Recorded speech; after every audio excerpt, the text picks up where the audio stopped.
கோரிக்கை நிறைவேற்றா வெயில் மழையும் அவங்க கஷ்டப்படுறாங்க. அதே மாதிரி பத்திரிகையாளர்கள் வந்து 11 நாட்களாக இந்த களத்தில் நிற்கிறாங்க.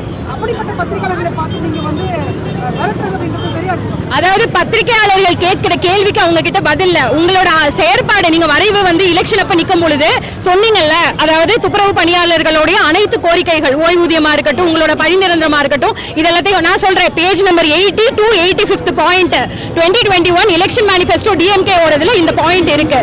அந்த பாயிண்ட் தான் அவங்க கேக்குறாங்க. கேள்விக்கு பதிலனா இவங்க மிரட்டுவாங்க. இவரெல்லாம் லோக்கல் தாதா, வேற ஒண்ணும் கிடையாது. கார்பரேட்டுக்கு வந்து கொடுக்கறதா சொல்றீங்க, குறிப்பிட்டு எந்த கம்பெனின்றதை மென்ஷன் பண்ண முடியும்.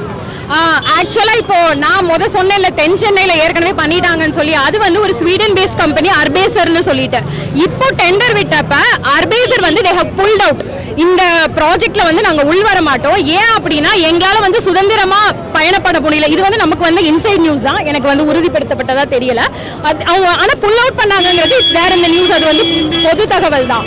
இப்ப யாருக்கு போயிருக்குன்னா ராம்கி என்விரோ அப்படின்னு சொல்றாங்க. ராம்கி என்விரோ அவங்க நிறைய ப்ராஜெக்ட்ஸ் ஆல்ரெடி கழிவு மேலாண்மையில பண்ணிட்டு இருக்காங்க. நமக்கு வந்து அகைன் இன்சைட் நியூஸ் தான். திரு கே நேரு அவங்களோட உறவினர் சார்ந்த ஒரு நிறுவனம் அப்படிங்கிறது நமக்கு கிடைக்கப்பட்ட தகவல்.